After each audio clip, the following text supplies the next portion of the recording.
USAA knows dynamic duos can save the day, like superheroes and sidekicks or auto and home insurance. With USAA, you can bundle your auto and home and save up to 10%. Learn more and get a quote at USAA.com/bundle. Restrictions apply.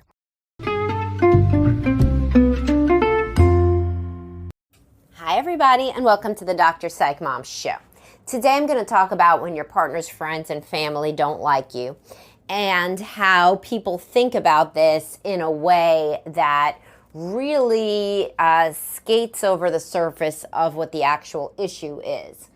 And I will get into depth about that as soon as I tell you to subscribe. This is now the 5th season. Every time I do 200 episodes, I start another season. And there are over 200 paid episodes that you can only access if you subscribe. So definitely click on the link in the description to subscribe. Okay, so the issue with a partner's friends and family not liking you is a common one that I see.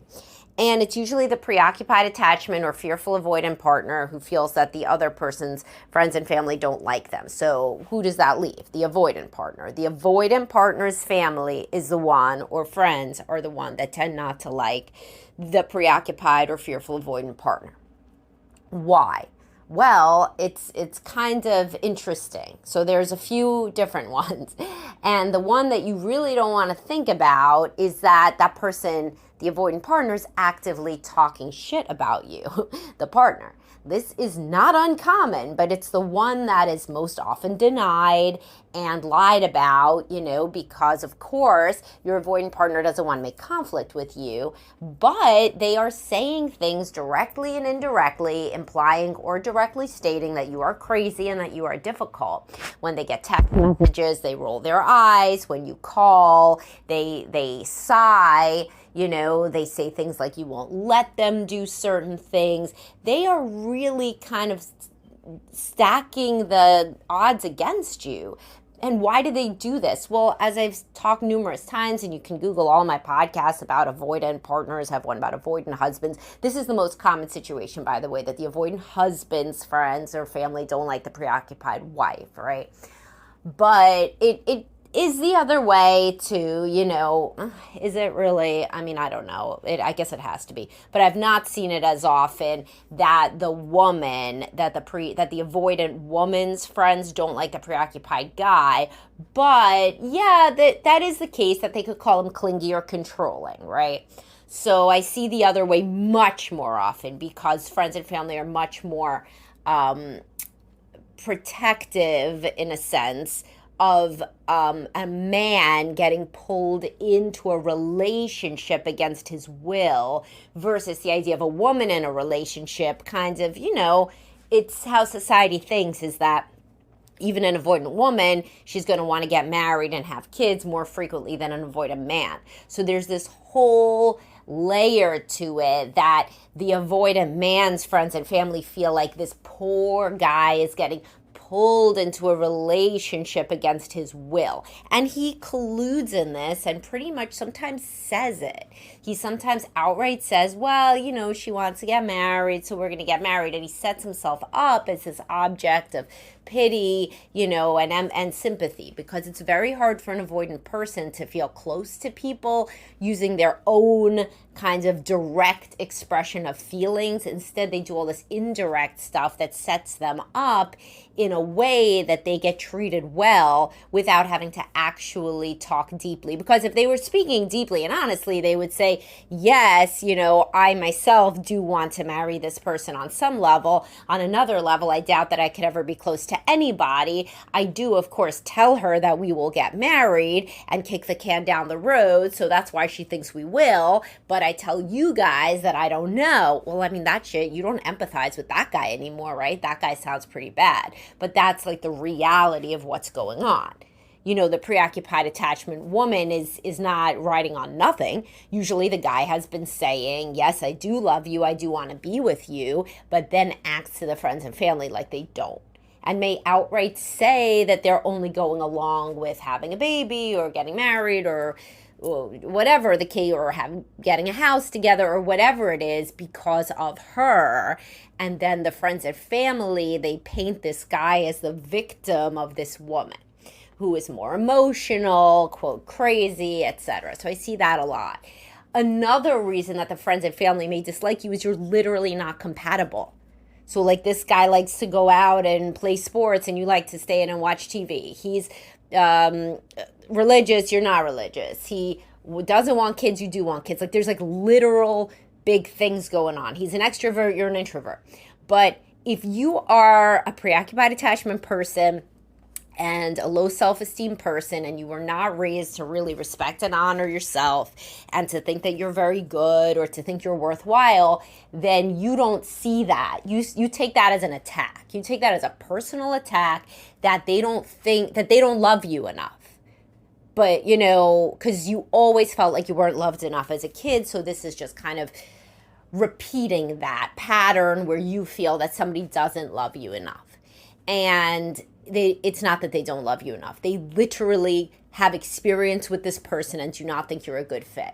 And quite honestly, your own friends and family probably agree, but because you continue to say how much you love this person, they are willing to go along with it. But the other person, the avoidant person, they don't go around saying how much they love you. So therefore, the friends and family are thinking this is just incompatible, you know, like this isn't going to last. And so either way, whether or not you are being, you know, talked smack about implicitly, or you're just straight up incompatible, either way, you usually can eventually make your whole life around winning over the friends and family if you want. And then you get the booby prize. What's the booby prize? You actually have to think, why the hell did I do this? Like this whole issue of animosity or conflict with the family or the friends and the ongoing challenge of kind of healing yourself and your own self-esteem issues, not really, but in your fantasy, by making these people realize how worthwhile you are, as though that's going to then give you some internal self-worth. If that actually happens, because I've seen this happen many times in couples therapy, finally you win over the mother-in-law. And then what? You know what happens then?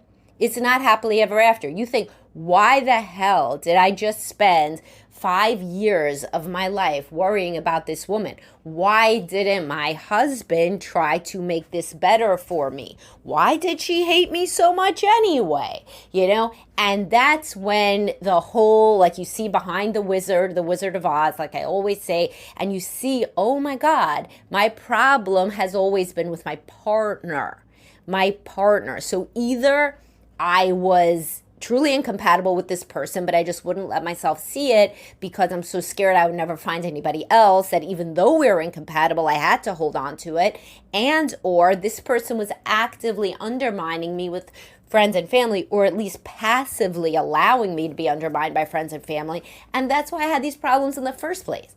Because everybody knows that you're going to react different if your son or your brother or your friend says, oh, I really love her, you know, she's great, than if it's like, well, she's fine, but, you know, I don't really know if we're a fit, but I guess I'll marry her because she really wants to.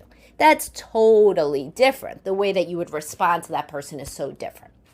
So at some point, you realize that your problems with the friends and family, and I talk about this in other podcasts about in-laws, they are never about the in-laws. The problems with the friends are never about the friends. You are obscuring the real issue, which is that your partner is not the right person because they're not defending you.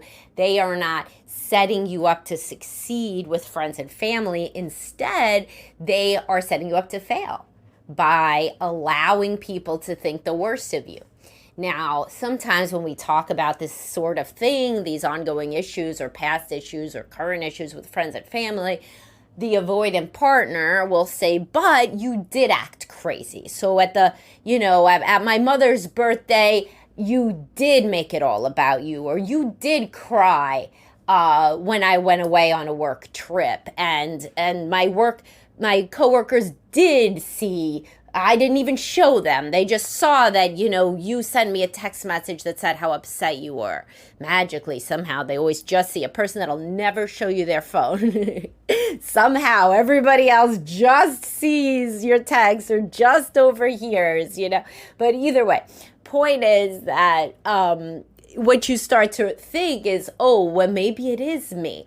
Yeah, in a situation where you don't feel like somebody really loves you and respects you and values you, people act crazier. This is what I call Mr. Perfect and his crazy wife, or the ice queen and the martyr. When you don't feel loved, then you act crazier, like the babies in the still face experiment, which you could Google. If a mother withdraws her love or, her mirroring and her active attunement and engaged conversation with the baby starts to hid and withdraw and act really, quote, crazy because the baby is feeling attachment panic. So when you're with an avoidant person, you feel attachment panic, you act your worst. Yes, of course, you got to work on yourself. Why'd you go for this avoidant person in the first place? Because you have deep self-esteem issues.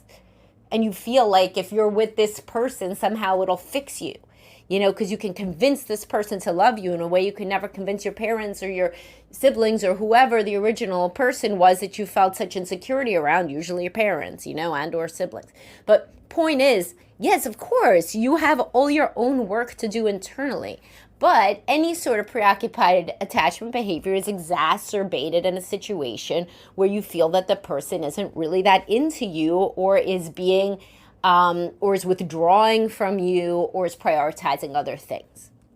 So if you are constantly, and this is like I have a podcast, like why do other men's wives, why are they cool with them traveling and your wife isn't? Well, the guys whose wives are cool with them traveling tend to not be avoidant.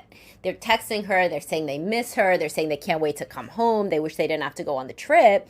But the avoidant guys are like, see ya, I'm having fun, I guess I'll talk to you when I get back. And of course, then especially a secure person will be like, well, I don't think this is really a relationship, and would get out of it. But a preoccupied person will just bang their head into the wall and, figuratively, if not literally, and be like, why aren't you texting me, calling, convincing this person to try to call them back, to not travel, all these things, right? And so, yeah, of course, you, quote, act crazy in that situation. If you're a preoccupied person with an avoidant person, you act crazy. That's like a formula. That's like quadratic equation, And so if you're in this situation, and you're just dating somebody and their friends and family don't like you, get out. It's not going to work. Why don't they like you? Either truly you're incompatible, or the person's not setting you up to be liked, or you're doing things constantly that are making them not like you because you're so insecure about this relationship. Either way, this is not a good deal, right? And get into your own individual therapy. If you're already married with children, you're in this situation where you're locked in conflict with your in-laws, or you have this animosity toward the friends or whatever of your partner, realize it's not about them. It's not about them. Work on the core issues in the relationship, which is that you are not being set up to succeed because you're always in this pursuer role that makes you seem crazy. And you owe it to yourself and your children to get out of this and to start respecting yourself more. So get into couples therapy like immediately, because this is not truly, I repeat, this is not about the friends and family. They are just doing what makes sense to them. They see your partner acting miserable. Why are they acting miserable? It's not that you're a villain, unless you truly are like, well, actually, I am pretty abusive. Well, sure, then get into your own counseling. But in this kind of a situation, usually you're acting annoying, not abusive. You're acting over emotional, not abusive, You're acting like somebody that they're like, this person doesn't ever want my poor benighted avoidant attachment son, brother, etc., to have any fun, and the reality is that when this person goes and does their hobbies, their travel, etc., they're completely MIA, and when they're home, they're completely MIA. So they are the avoidant, you are the preoccupied, and that is the internal dynamic that needs to be adjusted and addressed, looked in at. We need to understand why it's happening. It's not the friends and family. They are not the problem. The problem that you're too scared to realize is the problem, because then it might mean something really bad about the marriage, is the dynamic between the partners. All right, I hope you guys found this useful, and thanks for listening. If you like talking to other people who like my podcast and who are psychologically minded, always you could join my Facebook group, the paid Facebook group. There's a link to that in the description of every episode, and it's a great place, very cheap, $4.99 a month, great place to converse with other people, and I engage in there a lot. And if you ever need a therapist or a coach, reach out to us. You could always email me, Samantha@drpsychmom.com. And I have great people at my practice and even some slots myself. All right, guys. Thanks. Talk to you soon.